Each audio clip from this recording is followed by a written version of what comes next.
آج ہم مقدس یوحنا کی انجیل اس کا 6واں باب اور اس کی آیات 51 اور 52 پر دھیان و گیان کریں گے، اور آج ہم پاک یوخرسٹ کے ذریعے تبدیلی اس کے بارے میں سنیں گے۔ اگر کوئی اس روٹی میں سے کھائے تو ہمیشہ تک زندہ رہے گا، اور جو روٹی جہاں کی زندگی کے لیے میں دوں گا وہ میرا گوشت ہے۔ جن لوگوں نے خداوند یسوع مسیح کو پہلی بار یہ کہتے ہوئے سنا ہوگا، وہ یقیناً خداوند یسوع مسیح کی اس بات سے چونک گئے ہوں گے۔ خداوند یسوع مسیح کے یہ کہنے کے فوراً بعد ہم پڑھتے ہیں کہ یہودی آپس میں یوں کہہ کر تکرار کرنے لگے کہ یہ اپنا گوشت ہمیں کیوں کر کھانے کو دے سکتا ہے۔ خداوند یسوع مسیح نے ان سے براہ راست بات کر کے ان کی الجھن اور پریشانی کو ختم کیا۔ میں تم سے سچ سچ کہتا ہوں کہ اگر تم ابن انسان کا گوشت نہ کھاؤ اور اس کا خون نہ پیو تو تم میں زندگی نہیں ہوگی۔ وہ لوگ جو آپس میں تکرار کر رہے تھے وہ اور بھی زیادہ الجھ گئے ہوں گے، لیکن جو لوگ ایمان لائے تھے ان کا ایمان مزید گہرا ہوا، کیونکہ انہوں نے خداوند یسوع مسیح کو اتنی واضح اور گہرائی سے تعلیم دیتے ہوئے سنا تھا۔ بلا شبہ یسوع یوخرسٹ کے بارے میں بات کر رہے تھے۔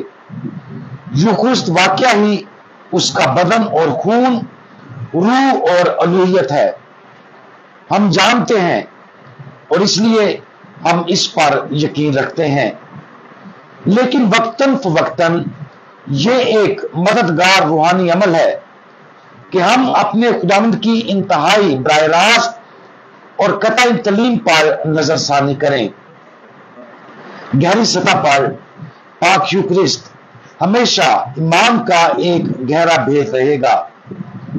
ہم اس کا گوشت کیسے کھا سکتے ہیں اور اس کا خون کیسے پی سکتے ہیں؟ ایمان کے بغیر اور پاک یوخرسٹ کی بنیادی سمجھ کے بغیر یہ تعلیم حیران کن اور ناقابل یقین معلوم ہوتی ہے۔ درحقیقت یہ سمجھنا آسان ہے کہ اس تعلیم کے پہلے سننے والوں میں سے کچھ الجھن کی وجہ سے کیسے آپس میں تکرار کرتے اور جھگڑتے تھے۔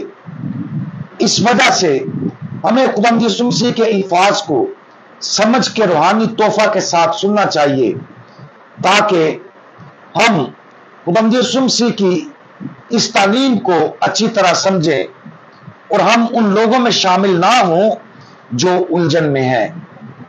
تفہیم روح القدس کا ایک تحفہ ہے جو ہمارے ذہنوں کو گہری روحانی سچائیوں کے لیے کھولتا ہے جو خداوند یسوع مسیح ظاہر کر رہا ہے۔ اگر ہم صرف اپنی انسانی عقل کا استعمال کرتے ہوئے اس تعلیم کو سننے کی کوشش کریں گے تو ہم کبھی بھی سمجھ نہیں پائیں گے۔ جب ہم پاک یوخرسٹ کے بارے خداوند یسوع مسیح کی تعلیم پر غور کرتے ہیں تو ہم کیا سمجھتے اور مانتے ہیں؟ خاص طور پر اس بات پر غور کریں کہ جب ہم پاک ماس میں شرکت کرتے ہیں اور پاک شراکت حاصل کرنے کے لیے آگے بڑھتے ہیں تو ہمارے ذہنوں میں کیا گزرتا ہے؟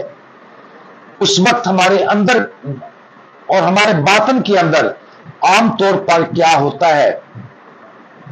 کچھ بنا توجہ کے اور یہاں تک کہ عدم دلچسپی کے ساتھ پاک شراکت لینے کے لیے آگے آتے ہیں۔ یوخرسٹ کی بجائے اپنے ارد گرد لوگوں پر زیادہ توجہ دیتے ہیں۔ دوسرے صرف عادتاً پاک شراکت لینے کے لیے آگے آتے ہیں کیونکہ انہوں نے ہمیشہ یہی کیا ہے۔